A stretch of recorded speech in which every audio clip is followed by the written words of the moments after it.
Now that we have seen the basics of determinants, let us go deeper into determinants and see its geometrical applications.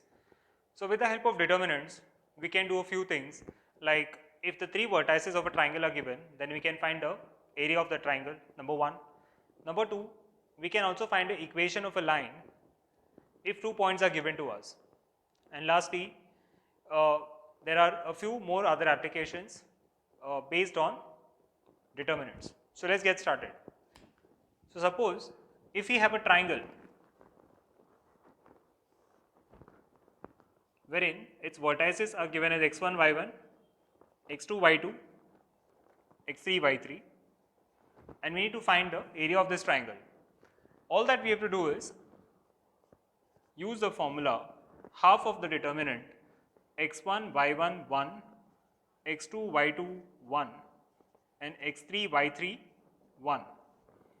So we need to find the value of this determinant.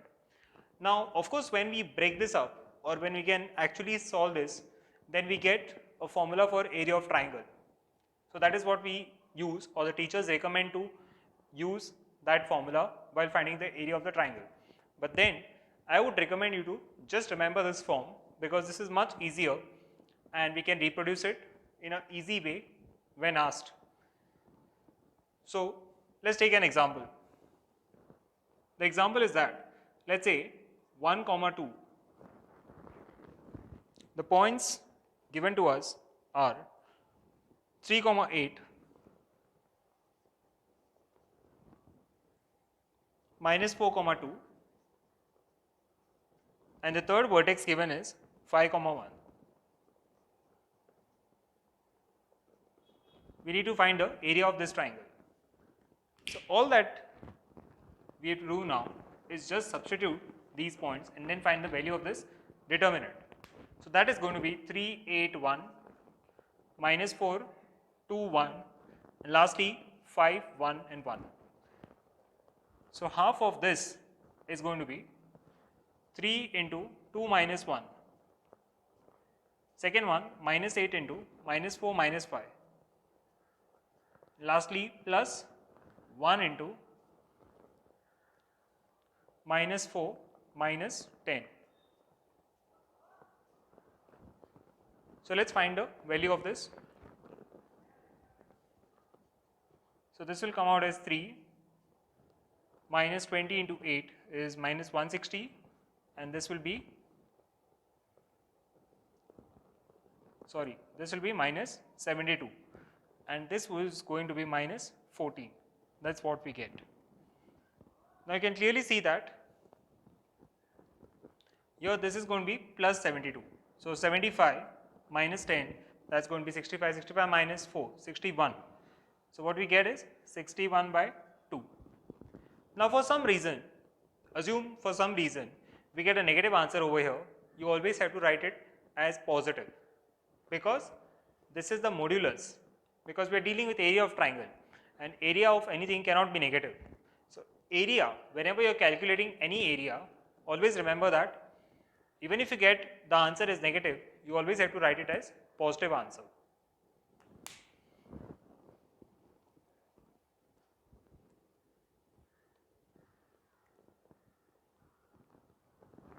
Let's take another example. Now it's given to us that 3 vertices are given and the area of the triangle is given as 9. Area of the triangle is given to us as 9, and the 3 vertices are 3, 0, minus 3, 0, and lastly it is 0, k. So area of this triangle is 9. We have to find the value of k. Now again, let's go back to the same formula. 3, 0, 1, minus 3, 0, 1, and 0, k, 1. This area is given as 9. Now for simplicity, I'll take this 2 on the other side and I'll write it as, I'll solve this part, which is going to be 3 into 0 minus k minus 0 into minus 3 minus 0 plus 1 into minus 3k minus 0. This is what we get. This is 9. Now if I multiply this 2 on the other side, it is going to be 18. Overall, what we get over here is minus 3k, this is 0, and this is minus 3k. This is equal to 18. So minus 6k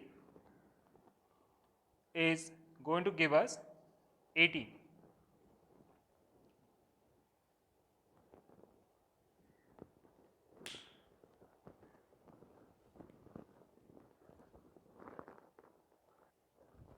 Now, as I have told you the logic earlier, the answer that we are getting on this side, even though it is negative, the area cannot be negative.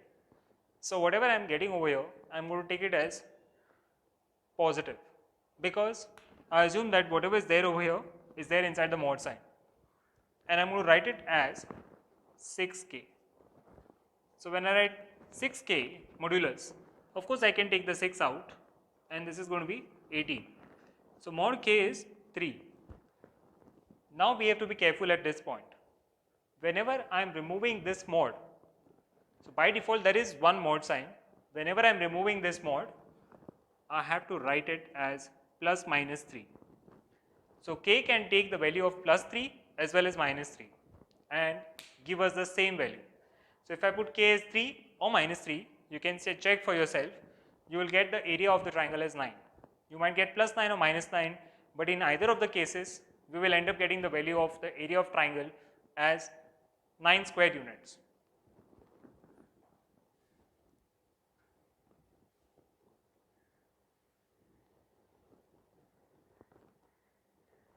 Let's take another problem. This time, it's given to us that the points are collinear. So if the 3 points are collinear, you can see for yourself that this is x1, y1, x2, y2, and this is going to be x3, y3. If the 3 points are lying on the line, it means that the area of the triangle is going to be 0 for sure, because the triangle is not formed only. So if the area of the triangle is 0, then it means that this particular determinant x1, y1, 1, x2, y2, 1, and x3, y3, 1, this determinant is going to be 0 for sure. And so this condition itself, that is without half, is good enough, because half cannot be 0. So as a result of it, or you can say that half multiplies on this side and becomes 0. So we can say that this determinant has to be 0. Let's take one problem on that as well. So the points that are collinear are given as 2, minus 3. This is the first point. Second point is lambda, minus 1.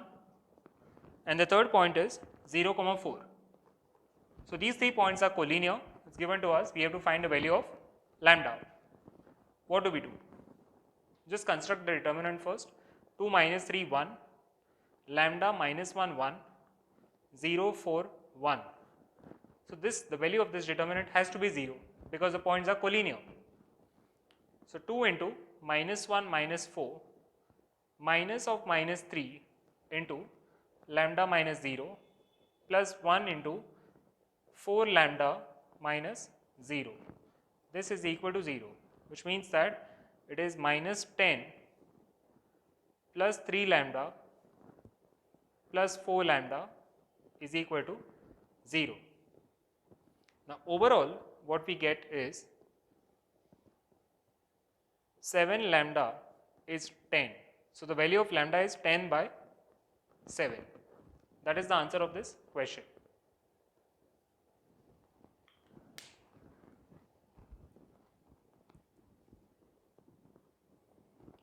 The other application of determinants in coordinate geometry is to find the equation of the line.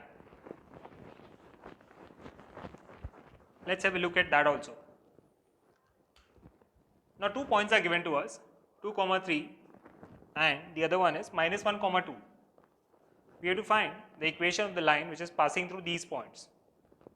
So in general, if you have the, let's say this is one general point x, y, which we always use to write the equation of the line.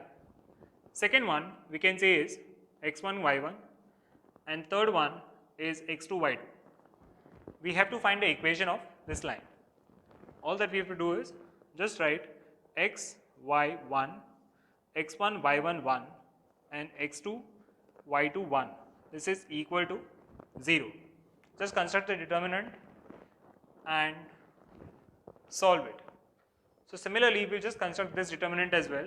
X, y, 1. Next point is 2, 3, 1. Third point is minus 1, 2, 1. This is equal to 0.